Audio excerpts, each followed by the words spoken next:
Where am I? Here. You want to sit here? Or who else do we have?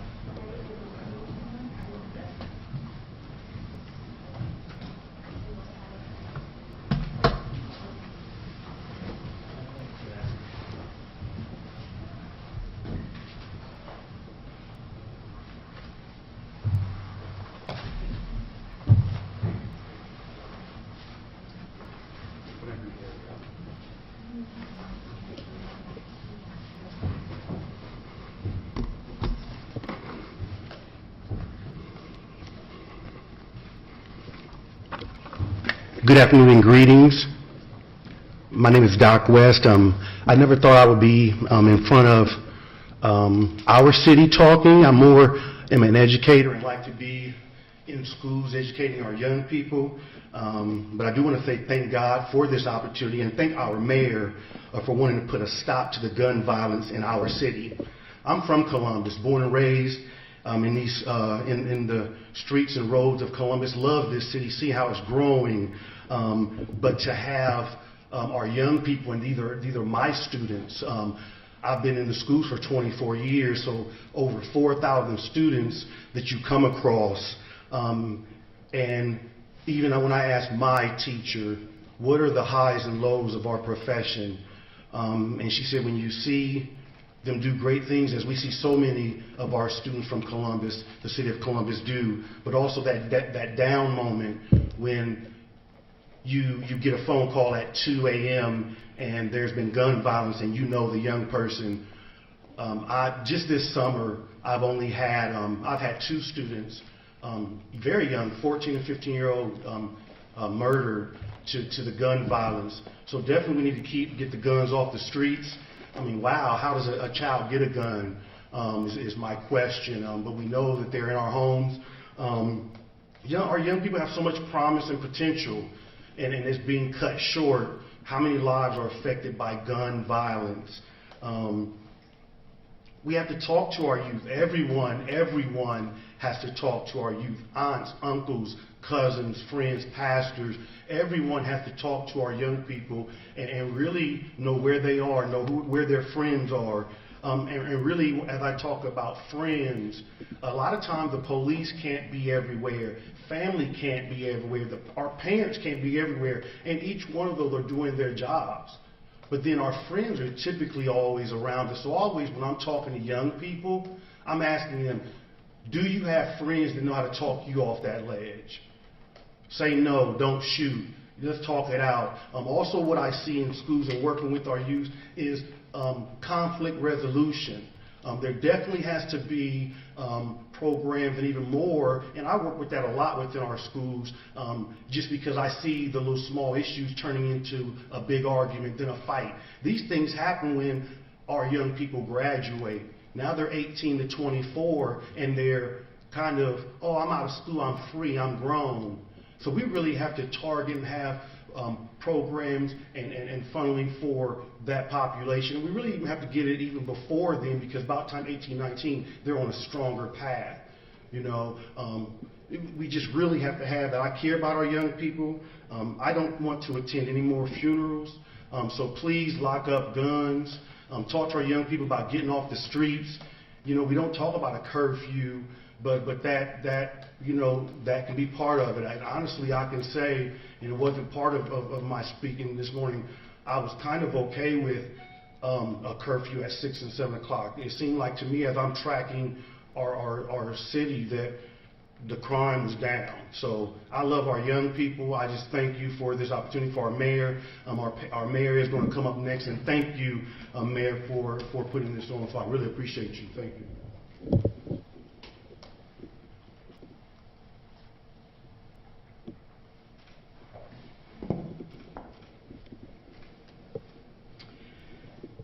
Thank you, Principal West, and thank you for all that you do with young people and with families in this community. We're grateful for your service, and I want to recognize your heartache and loss of losing young people that have been victims of gun violence this summer.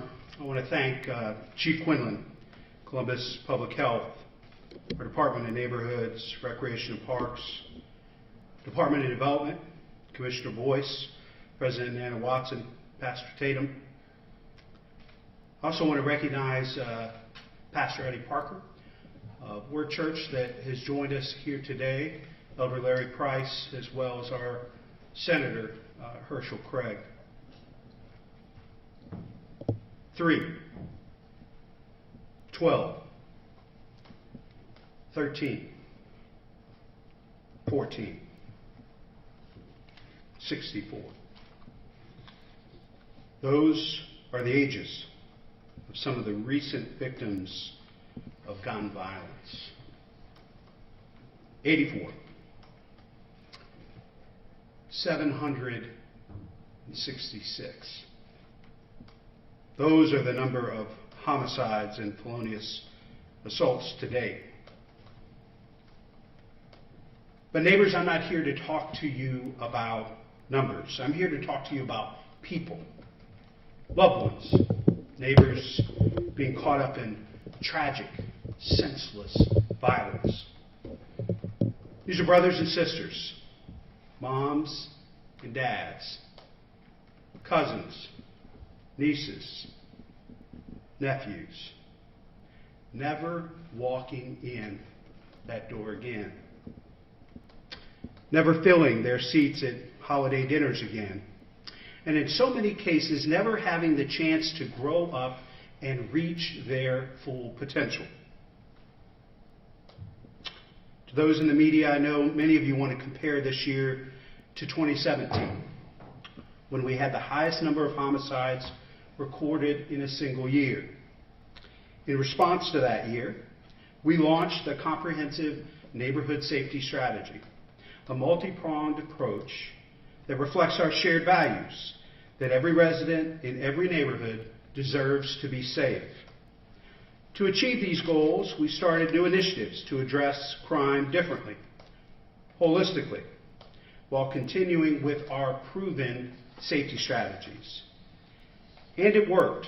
We saw significant decreases in homicides in both 2018 and 2019, when we saw a 23% drop and a 31% drop, respectively. But this year is very different for many different reasons. A global pandemic, no in-person school, fewer opportunities for extracurricular activities, and very little in the way of summer youth employment, since so many employers are working remotely. Obviously, this cry for racial justice and movement for reform is different too. Columbus is not alone in this spike of violence. We look at major cities across the country and mid-sized cities like Columbus. They're all experiencing many of the same things. Charlotte had 22 homicides in 1 month. Indianapolis's homicides are up 50%. Austin, 64%. And even closer to home, Cincinnati is up 55%, and Cleveland is up 60%.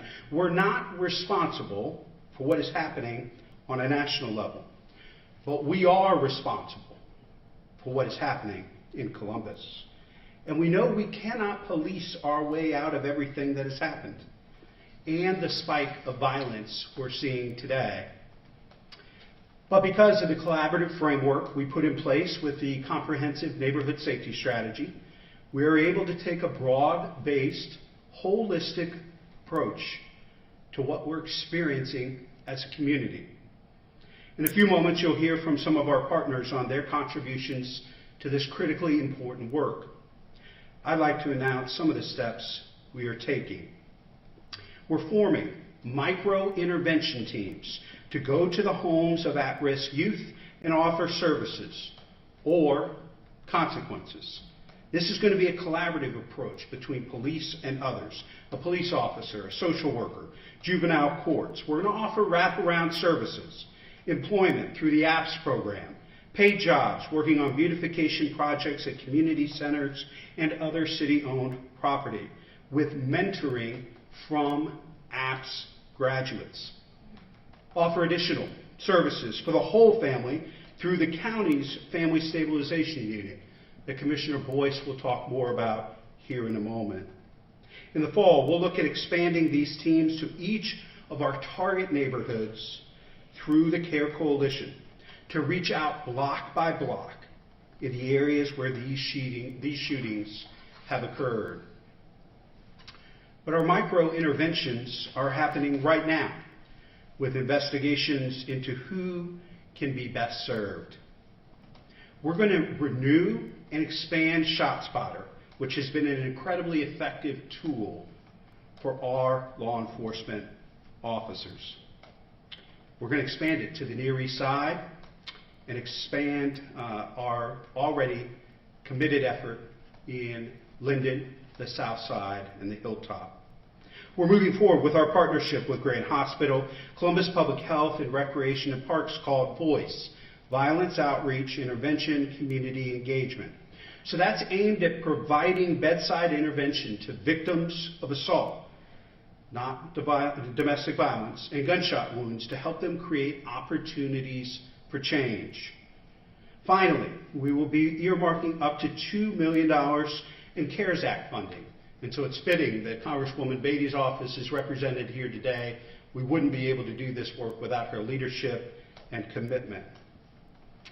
This $2 million funding effort will go to partner with social service agencies and trusted community partners embedded in our neighborhoods to reach out to our youth directly.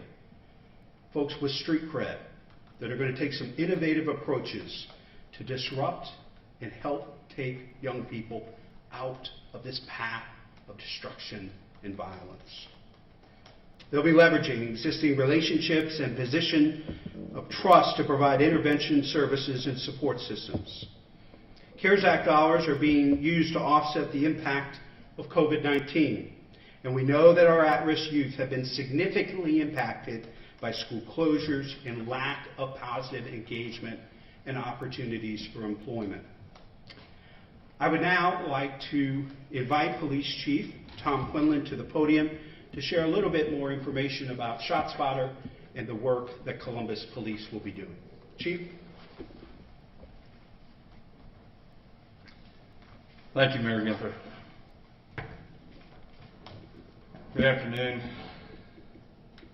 Less than 1 month ago, on July 13th, we gathered in Linden to speak out against the violence in our community and spoke about the fact too often the victims are teenagers and young adults. We shared a troubling fact that there had been 67 homicides and the fact that aggravated assaults are up 125%. Today, we share more troubling news as our community continues to be disheartened by the fact deaths have now risen to 84 homicides and many, many more aggravated assaults, over 700. Any one of these aggravated assaults could have resulted in a homicide, but for the rapid life-saving measures used by Columbus fire medics and our local hospitals. There have been 384 instances of bullets striking homes, often finding more than 30 bullet holes of multiple calibers. And officers have responded to more than 2,800 calls of shots fired. The impact on our community strains our ability for comprehension. The question remains, can we as a community rise above the surge of violence and together implement meaningful strategies to reduce this menace that is unfairly defining us and placing the future of our young people in jeopardy? I believe we can make a difference, but only if we work together, if each of us fulfill our responsibility to the community. We have heard loudly the demand to hold police accountable. It is my hope there is equal demand for accountability with all partners in the criminal justice system. Only when all partners work toward our shared responsibility of addressing these criminal activities that are driving the violence, we will realize a decline in deaths. While there are many partners who have their own duty to perform in remedying this escalating violence, I am here to outline the police response. When we look at crime patterns, we focus on three aspects: people, places, and behaviors. This summer, we have seen a significant increase in violent crime from a small group of individuals, many of which are juveniles, that have been repeatedly committing shootings, robberies, car thefts, and burglaries. Excuse me. Many have committed these crimes while wearing electronic monitoring devices, and many are inspired to act by adults who provide guns to commit these crimes. Adults and juveniles alike know if caught, a juvenile will face little consequence, but an adult might.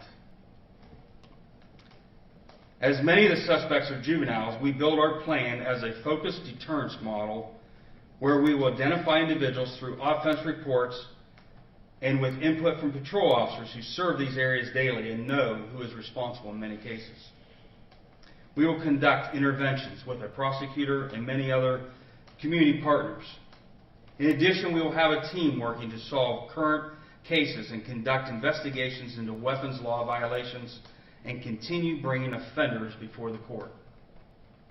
We will expand our utilization of ShotSpotter to focus in on the specific blocks of the city that are being traumatized through this continual barrage of gunfire.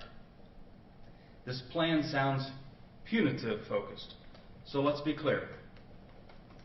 I support police-initiated diversion programs for youth. I support summons in lieu of arrest practices for nonviolent misdemeanors. I support resources that can be offered to our youth through the Juvenile Courts Reception Center program. But what I will not support is when young people, whether an adult or juvenile, have been charged with violent crimes involving the use of or possession of firearms and continue to be released without consequences, who are undoubtedly placing our community in danger. Our plan of action includes many approaches.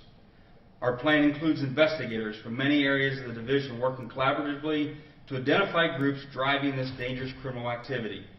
Units like our gang investigators, gun crimes detectives, our crime lab, our major crimes units, along with patrol officers. Additional collaborations are in place with partner agencies like ATF, CARE Coalition, and the U.S. Attorney's Office, and many other to pursue criminals driving the spike of violence in Columbus. We will utilize our Public Information Office to educate the public on methods to properly store guns and limit access to guns in homes and vehicles, report when guns are stolen, create public safety announcements using our social media platforms to keep the public informed and engaged in solutions. We have designated phone numbers, email addresses, and mobile app tools. We encourage people with tips to call by phone Crime Stoppers at 614-461-8477 or TIPS. You can email us at guncrimes@columbuspolice.org. You can download the Columbus Police mobile app for your phone.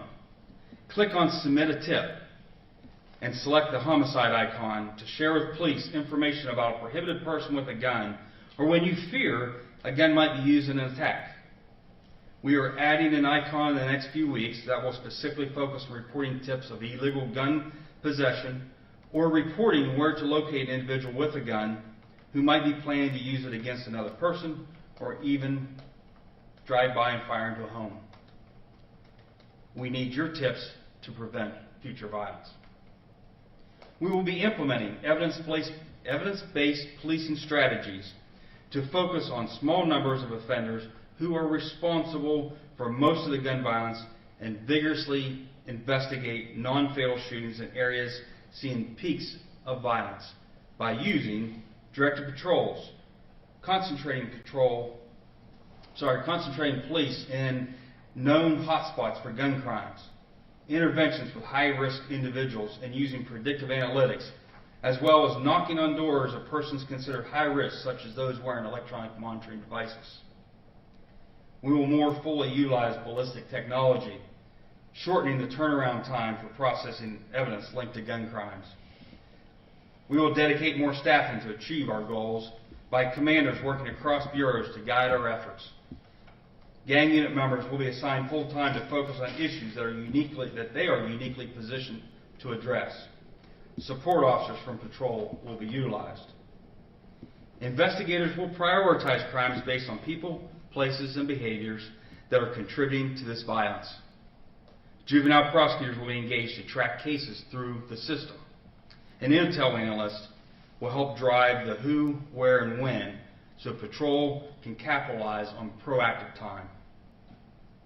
A multi-layered approach working in collaborations will be utilized to stem this violence. Success depends on all of us working together. If we succeed, lives will be saved. What work can we perform together that could possibly be more important? Thank you. And now it's my privilege to introduce Franklin County Commissioner Kevin Boyce.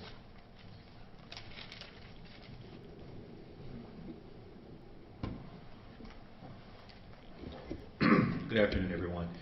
My name is Kevin Boyce, Franklin County Commissioner. On behalf of my colleagues, Marilyn Brown and John O'Grady, it's a pleasure to be here. Thank you, Mayor Ginther, Doc West, Chief Quinlan, Nana Watson from the NAACP for all that you do to strengthen our community. But 2020 has been the year of all years. We started the year with a global pandemic that led to a shutdown, not just here, but nationally and across the globe. And then there was the tragedy and the death of George Floyd. The unrest that followed shook our nation, but more importantly, it woke our nation up from the long slumber that 2020 has put us in. And the statistics that you've heard today and the challenges that we face are but of one aspect of this presentation today. The more important aspect is how we respond. At Franklin County, we're thinking very deeply about the impact of COVID-19 and all of the layers and challenges that it has presented. Before the global pandemic, there was another pandemic, the pandemic of poverty, pandemic of racism, and all of the systemic ailments that come with those two issues. And so we peeled back the layers to begin to think about how Franklin County can approach our job differently so that we can come out of this stronger than when we entered. And so it's my pleasure today, standing here with Mayor Ginther and Nana Watson from the NAACP and certainly Chief Quinlan and Doc West, you're on the front line, my friend. But as partners in announcing the establishment of the Family Stabilization Unit, which is a pilot program that will work across local government agencies to help our families successfully navigate the challenge of a complex and all too often challenged environment that they live in. It's the first of its kind unit. Sorry, I'm reading this from my phone, so I'm getting all these texts that keep getting in my way here. But it's the first of its kind unit that will provide wraparound assistance while taking a tailored approach to meet the unique needs of each family, all through social determinants of health and racial equity lenses. And this is important because it allows us to think uniquely about that family and its challenges. No different than each of us look to one another. That's how families exist in our world. And so the idea that a cookie-cutter approach can help one family to the next is not the right approach. And so what we're saying with this Family Stabilization Unit is let's peel back the layers, dig deep to find out where their challenges are, but most importantly, provide the resources to help these families be successful. While the unit will initially serve boys and young men of color, at least focus on that, involved in the justice system, and who have had lower level offenses such as truancy and minor delinquency, we'll be working to address all of the families that come through our juvenile system. And it's so important that, as I talked about, the local government agencies working together. The unit won't be there to just observe the disparate issues, but focus on outcomes through this equity lens designed to meet the needs of not just the community, or not just the family, but also the community. Instead of focusing solely on preventing boys from the future interactions with the justice system, we'll assess the needs to ensure that the entire household, a holistic approach, and a multi-generational approach to ensure that the family gets all of the resources they need, be it food, rent assistance, transportation, employment, all of the things that help families, most importantly, be successful, but more importantly, thrive.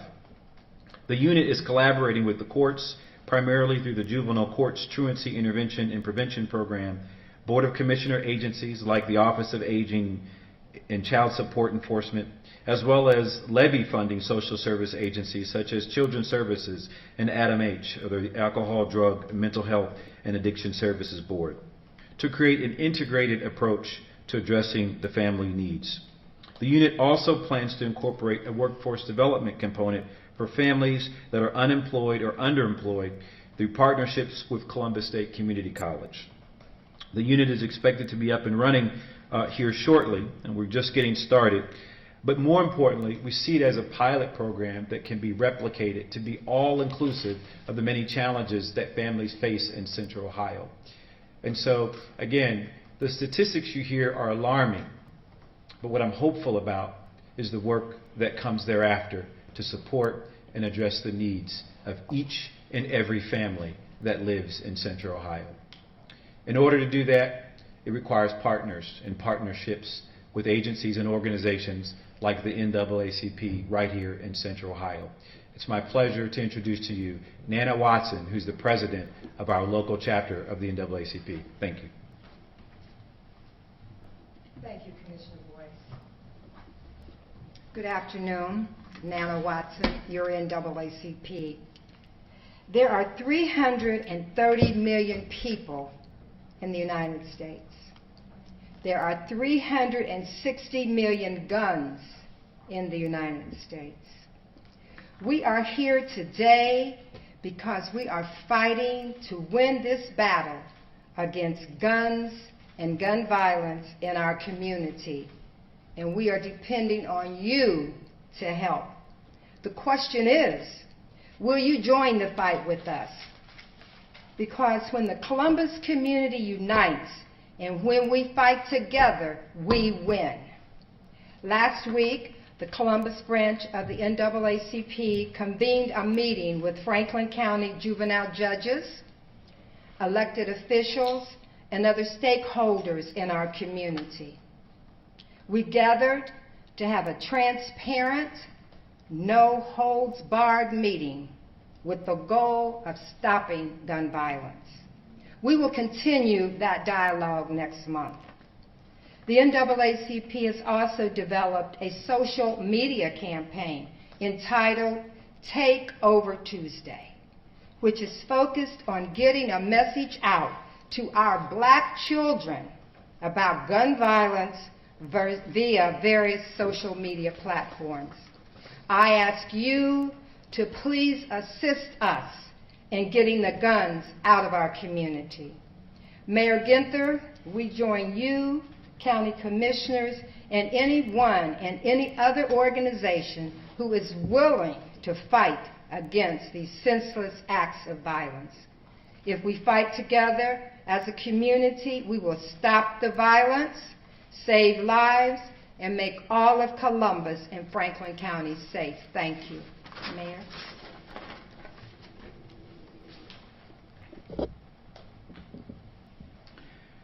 Thank you, Nana, for your leadership and partnership in this important work. So we've laid out a collaborative approach to curb the violence in our neighborhoods. It is just the start. And as our community continues to grow and change, so will these efforts. I want to emphasize, and I believe all of our speakers here today would agree, that this spike in youth violence is not a police problem. It's not a public health problem. It's not a neighborhood problem. The problem belongs to all of us, and we all have a role to play in that solution, which is why it's fitting to have a perspective from the faith community to close us out here today. I'd like to invite Pastor Charles Tatum to share perspectives from the faith community and close us in prayer. Pastor. Thank you, Mr. Mayor. My name is Reverend Charles Tatum, pastor of the Good Shepherd Baptist Church and also the chairman of the Concerned Linden Clergy Group. As I prepare to close us out with a word of prayer, I do have some remarks. I want to address this to my brother because he left out a segment of our society that have their feet on the ground. I remember a few years ago, my pastor, Dr. Keith A. Troy, was once asked the question, where are all the pastors? Where are all the preachers in the midst of this? And Dr. Troy looked him straight in the eye and he said, we've always been. We're down in the ditches. We're down there working, but we don't see NBC, ABC, and CBS coming down in the ditch to film us there. I want our mayor to know, I want our commissioner to know, I want our police chief to know that all pastors, especially I know in the Linden area, we are there to work and to be of service, not only to our churches, but to our communities and to all the other segments of society. We are there because we love people and we care about their welfare.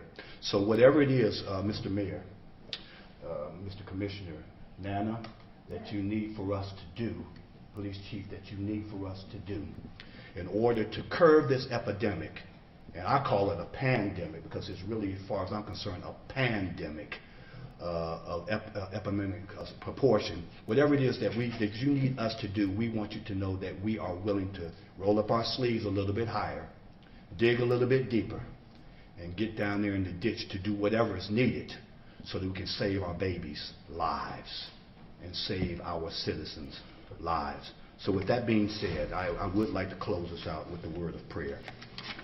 For those of you who believe in prayer, if you would be so kind as to bow your heads.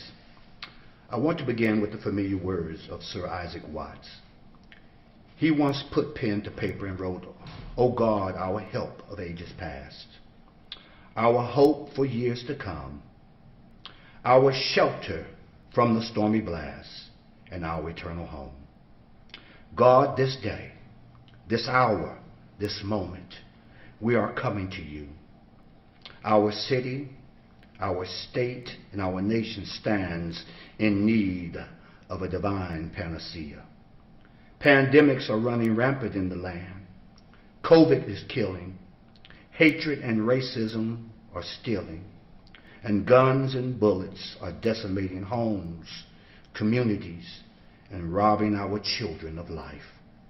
Oh God, we have tried and continue to try to do all that is humanly possible. But in so many ways, we have come short of the needed solutions. So now, Creator and Sustainer of all, we come in deep humility to you. We need you. We want you.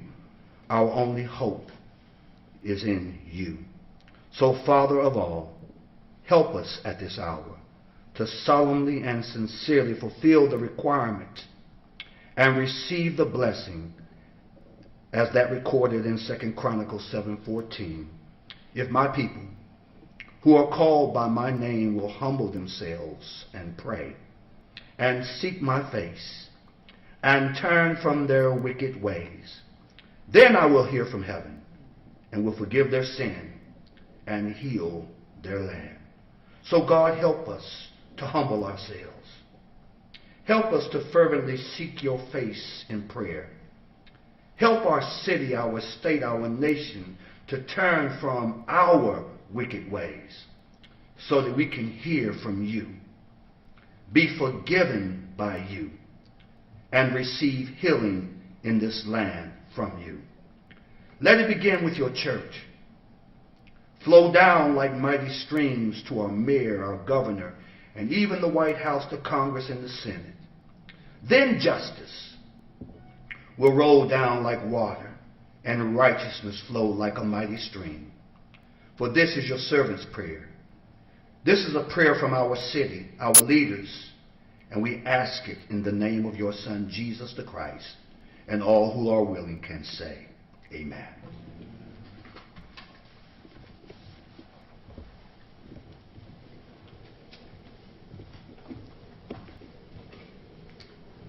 thank you, Pastor, for that perspective and all that you're doing in Linden and in neighborhoods around the city. Be happy to take questions from the press at this time, and if our speakers can hang around in case they want to ask any questions to you, that'd be great. Yes, sir. Some of the shootings of the juveniles occurred in the early mornings, and there's a curfew out there. Any plans to stricter enforce the curfew to prevent any of these kids being out bad during those hours during the day? You know, it's something that we are very concerned about. As we talked about how this is different from years past. I mean, you take a look at the average age of victims has dropped from 37 in 2019 to 24 this year. And so clearly we're looking at a very different type of violence that we're seeing out there, proliferation of guns combined with young people who are not involved in things that they traditionally would be involved with, and something that we're seeing around the country. And so I'll continue to work with the chief to figure out how we can do a better job of keeping young people out of harm's way, but also making sure that they don't have access to weapons to create the violence and creating this string of victims in neighborhoods. So I think we're looking at a variety of different things. What we shared today are things in addition to elements of the comprehensive neighborhood safety strategy to deal with this issue that we outlined. Mayor Ginther, a lot of these shootings have been shootouts, or been described as shootouts, and we've seen a lot of innocent people been hit. One was killed recently. You talked about having the community coming together. A lot of people are afraid to speak out. How is this going to change anything if there's a segment of the population who are fearful to speak out? Well, we have to continue to build that trust, build that relationship. As the chief outlined, there are a number of ways folks can share information anonymously so that we can bring folks to justice and get them off the street. As he outlined, there's a very small number of folks that are creating a disproportionate amount of mayhem and violence. At the same time, we continue to urge, and I know we're fortunate to have a state senator and a congresswoman who believe that we ought to do more to keep illegal crime guns off our streets and continue to encourage the state legislature and leaders in Washington to take action. It's this dangerous combination of young people who don't have the resources and the experiences that they traditionally do, combined with proliferation of guns during the midst of a global pandemic, which has led to an economic crisis. We can't just pick and choose. We have to go after it comprehensively. And we think there are a lot of things, common sense, bipartisan, overwhelmingly, that the community supports to restrict and slow down this proliferation of guns. You talk about the wraparound services you want to provide to our most vulnerable youth. Mm-hmm. We have heard anecdotally that a lot of these youth that are involved in the violence have run the adults in their lives off. They have run them out of the houses. Mm-hmm. They are taking over areas of these neighborhoods. How are you going to have wraparound services if the families are scared to come home with their children? Well, that's something that obviously we're going to continue to work with the courts on. I'm going to let Commissioner Boyce talk a little bit more about these wraparound services. The county is kind of our expert service provider and partner as part of this comprehensive effort. But the chief, and as President Watson mentioned just even on Friday, working with the courts to figure out some other options. I know there are conversations that are taking place with other partners in the community, children's services and others that are involved in this space to figure out other alternatives as opposed to simply incarceration, but needing more than just simply ankle monitoring to deal with this issue. But Commissioner Boyce, you want to talk a little bit more about family stabilization? Thank you, Mayor, and I appreciate the question. Let me begin by saying, there is no simple answer to, there's no magic wand where we can, wave it and these challenges go away. Many of the issues that people are facing in the community are a multitude of many things. But what we're doing with the stabilization unit is really trying to get at the problem before it's a problem. And so, yes, there is the here and now, but there's also the future. There's also all of the challenges that sometimes families face that exacerbate other issues. So, for example, let's say a family ends up in the juvenile detention system, and it's a young person. Let's say that young person is 14, and maybe it's truancy of why they're there. The Family Stabilization Unit is there to begin to find out what the issues are at that stage so that we can address that. You know, we found that sometimes it can be a multitude of things, and I'm just making this up, but sometimes it's maybe mom's working 2 or 3 jobs, dad's incarcerated, and there are 4 siblings, and that person is responsible for getting the other kids to school because mom is off trying to get to 2 jobs and whatnot. And so, yes, that person is truant, or yes, that person is too tired to go to school. And so the idea is that we go in and try to really find out ways to alleviate some of that stress and to provide each person in that family with the resource they need to be successful. Maybe it's helping to find the mom a job that doesn't require her to have 2 jobs. Maybe it's a way to find, maybe it's a transportation issue. And so again, the idea is preventative, to try to address these issues early in the family's life cycle to prevent the more serious things from happening. As for those who are in a more serious situation, we're also trying to find ways to address, I mean, this kind of goes back to the poverty conversation that we've been having for the last 2 years. And that's, you know, our belief at Franklin County is the best social service is a good paying job. If we can create an environment for the family to be successful, to have the resources they need to overcome the challenges in the environment, then we can begin to peel away at some of these other challenges that tend to exacerbate the environment and scenario. And so I love the idea that the mayor has of using folks who are linked into the community, whether it's with gang members or other, you know, groups of people in the community.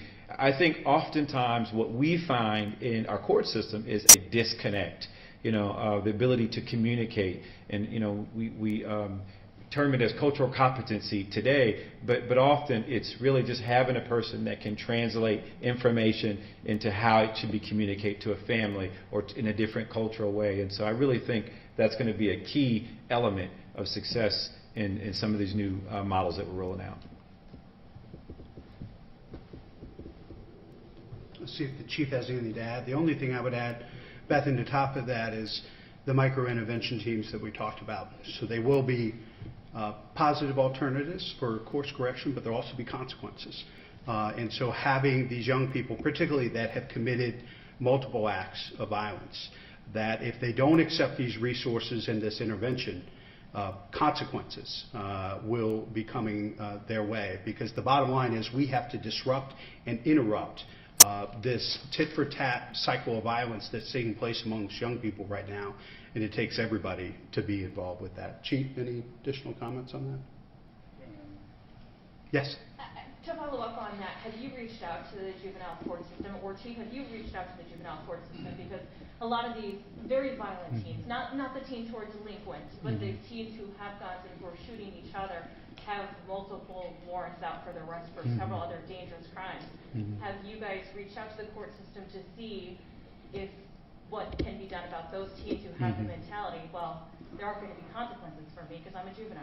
And that's part of what we've shared today is our response to that, because it's certainly an issue right now, and we're working with the courts, as I mentioned in my comments earlier, trying to look for other alternatives as well. I know the chief has been meeting and talking with the courts. I know President Watson coordinated and facilitated a meeting just on Friday with the courts and law enforcement. I'm not sure if either one of you want to add any additional comments.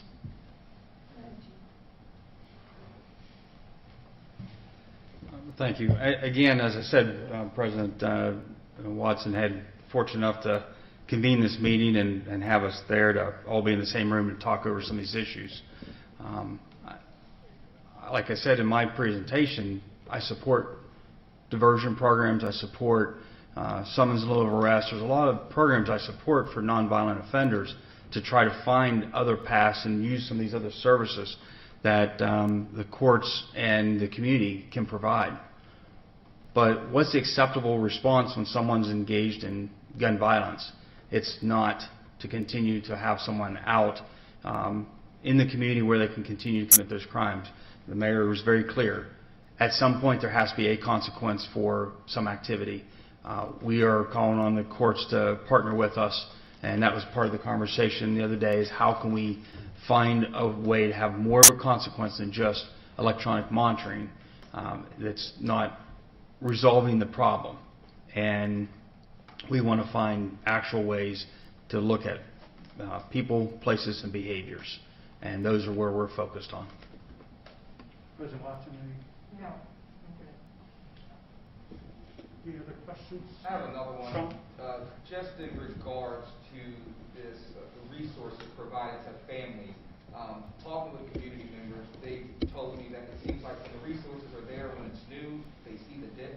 After a couple of years or a year or so go by, they start to see the rise in violence. Is there a way that you all are looking at a long-term plan where these resources and the intentionality of continue to push these resources will continue in these neighborhoods, because they're seeing the up and down whenever violence go down, the resources are there, but nobody's kind of pushing it out there. It's a great question, a fair question, because I think that plays out when you look at this community's history. And that's why I think we're so fortunate right now with Rise Together, the county's poverty blueprint, our equity agenda that we put out, really focusing on parts of the community that have been left out and left behind.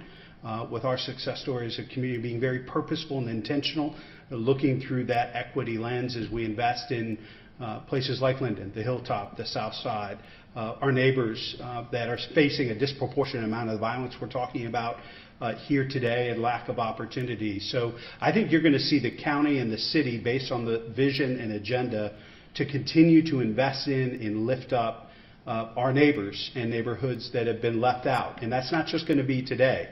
And fortunately, we have a great advocate in Washington, and Congresswoman Beatty, who understands that we can't reach our full potential as a community until everybody is sharing in that success. I think that's very different than where we've been as a community in the past, with that alignment and that commitment and engagement, quite honestly, from both the private sector and the nonprofit sector, that understand we have to, if we're going to be purposeful and intentional about equity, that means we have to go about this work differently and understand that it's going to take a significant period of time and concerted, dedicated resources over time to see the impact we want to see.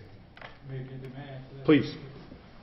Let me just add, from the county standpoint, it's really why we're grateful for the COVID-19 CARES Act dollars, and it has been amazingly helpful in allowing us to address some of the response issues from the coronavirus. We're using general fund dollars because we know that this is a commitment that goes far beyond the current environment. The current environment is exacerbating all of the issues that we knew were there. We did our Rise Together study in 2018. And so for us, that's the purposeful declaration of general fund dollars so that we can be committed for the long haul. For me? Okay. What is the scope of this work going to be, and how are you going to select the families? I know you had mentioned truancy is one of those key things that you're looking for, but how do you pick out those families, and how do you make sure they follow through in the programs? So we've hired 2 young men that are zeroed in, their offices are right there, and they can be referred from the judge or the prosecutor. They can be referred from another agency. So you heard child enforcement, you heard Office of Aging. There are a number of ways they can end up in the Family Stabilization Unit, because most importantly, while we're focused on the young boys, we're looking at the entire family. So if grandma is the person who is leading the family and heading the household, but there are challenges that grandmother needs, then we're going to look for the resources to provide. So there's really, we can take them into our system in a number of ways, really. It's really endless. And so from a practitioner standpoint, I wish that someone from JFS was here, because there are triggers that identify where there is a more immediate need over here than over here. And so we find ways to get to this person in a more immediate fashion than perhaps this. But those are things that the practitioners and the clinicians, I think, are more adept at identifying. How many families are you hoping to help? I put a number on it at all. You know, I got to tell you, whenever we get to talking about we want to help X amount of families, I get to be skeptical, because the approach is we want to help every family that comes to our doors. And I know that's not practical all the time, However, our approach should be that kind of focus. And so I don't, I would never hope that our staff would come and say, here's the target for the year, here's the number. It's all families. We want to provide them with the resources that already exist by triaging them in the right way. So families who are not referred, are they still eligible to contact you and say there's a mom out there who's like, my son's going on the wrong track, what do? I need help. Can they still be eligible for this program? Of course, that's the best way to get to us, quite frankly, before the alarm is ringing, and so we certainly want to get to families before. But as you've talked about in many of your questions, we're trying to really zero in on where the water is spilling out of the boat. And so we're getting to that. But at the same time, we're thinking about the safe shores and thinking about where there are other places that we can focus our attention to so that we can be ahead of the prevention efforts. And so absolutely, we would accept them. And a lot of times, by the way, because this program is housed in Jobs and Family Services, it's the place or the system where we're already getting families that have need. It might be food, it might be rent subsidies, it might be transportation, it might be clothes. And so we can already, again, identify triggers that allow us to apply more resources to that family so that their long-term possibilities of success are stronger. Yeah. This is the time of year where we would typically have kids getting ready to go back into the school building. That's obviously not happening this fall with Columbus City Schools. I don't know, Doc West, if you could talk about what you and your staff are trying to do to reach these kids, since you're not going to be seeing them face to face, to try and build that connection and that trust. A lot of times teachers are the first people to hear about things and can see things developing before it gets to a point where it's spilling into the streets. And thank you for that. A lot of times as we're talking in schools, we're first off building relationships.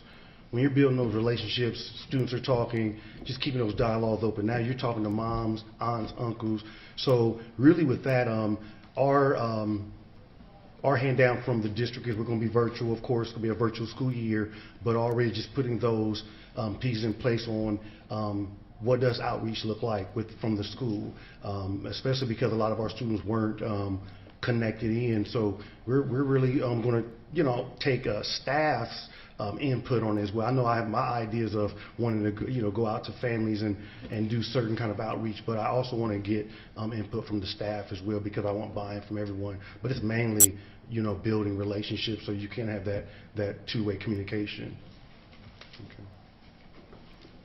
To your question about it's one of the reasons we, in partnership with the county, invested in the additional Chromebooks and access to Wi-Fi for students because, particularly in Columbus City schools, there were tens of thousands of students without Chromebook and access to Wi-Fi. To make that virtual education more real and have that being more engaging. And in partnership with the county, we've expended our summer camps through the end of August. Generally, they end the end of July because school's starting about this time of year.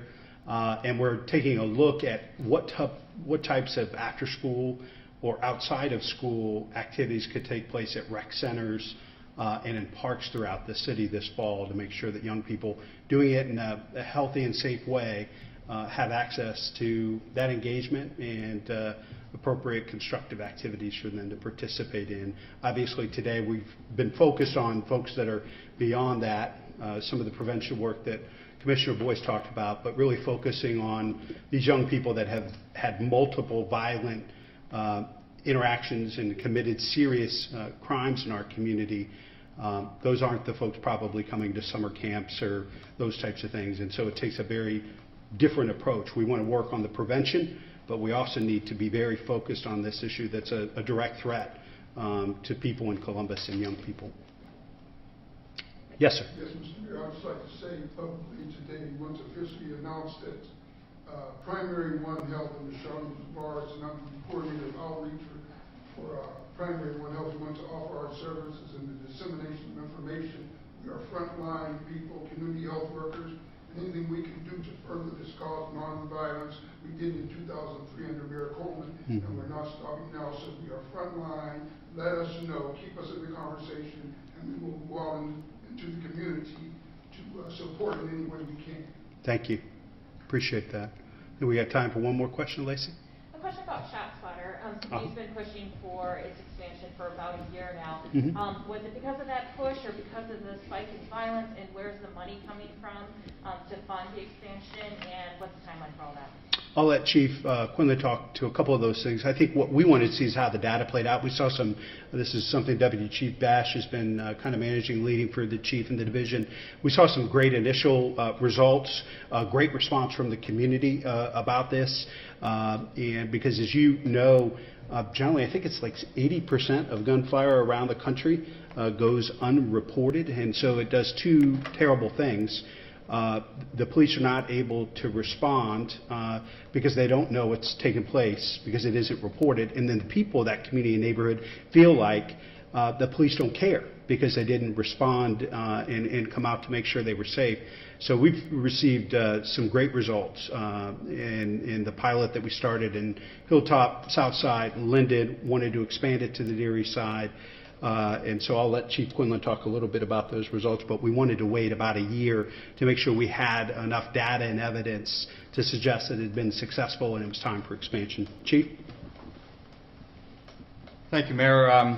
Commander Smith-Weir will come up. I'll give you a brief update, and I'll let him speak to anything else that he wants to from the patrol response specifically, since he's overseeing all that. So the other night I rode, just last week, I rode with Officer Mel Romans in Linden area, and it was very, very helpful for me to actually be in the car.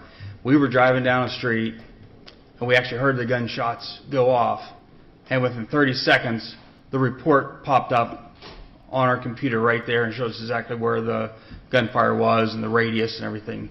So it was very quick, very specific information, actionable information. So the technology that we can use there is vital to police being able to have an impact. I'll let Commander Weir mention this, but we have had several cases, examples where we have actually intervened in a shooting where someone was found with a gunshot wound before it was ever reported by anyone else. Minutes saved lives in those cases. So there have been many lives saved from that technology, as well as other, in addition to the other forensic uses and stuff that we can benefit from that program. Commander Weir, you want to mention a few other of the success stories with ShotSpotter, please? Thank you. In terms of ShotSpotter, we've had numerous instances where, because of the alert that was posted to the officers, our officers have been able to respond. The other night we found a victim in a car that was slumped over unconscious. Nobody had called it in. That person was able to receive medical attention and lived, in large part because we were able to respond so quickly. So we do see the value in it. We have officers that are responding day and night to these alerts, in addition to the calls for service. And then the next day we have officers following up, and that we get an investigative benefit from well as that. So once they follow up, we look for shell casings and other evidence that we maybe not be able to find during the night. And then we also try to do door-to-doors, where we talk to people, talk to neighbors, say, you know, heard there were shots fired last night. Did you see anything? Did you hear anything? Is anything going on in the neighborhood? And we've gotten value out of that as well. And I guess the untallied benefit of that is that in addition to any kind of investigative information we receive, the neighborhood knows that we're out there and we care about the gun violence and we're following up on it. And you can't put a number on that. And that's very important. So that's the big thing. Now, in terms of your question, we are looking to expand ShotSpotter to the Near East Side. We do want to expand the areas that we currently have as well. We have applied, I think the Department of Public Safety has applied for a couple grants in terms of funding, but I don't have the exact number or the status on what, where those grants are in the process. So that's what we're looking at with that. Do you know what the timeline is for that? I do not. Sorry. Or when you hear back, when you'll get the grants, or when is the decision going to be made? I would hope in the next couple of months, but like I said, I would think before the budgets for the fiscal year are set that we would have that kind of information. I think regardless of our success in the grants, this is happening. Okay. We're hopeful for grants, but if those don't come through, this is something we're committed to make sure it happens. We'll stick around for one-on-one questions if everybody can stick around for just a few minutes. Thanks, everybody. Thank you.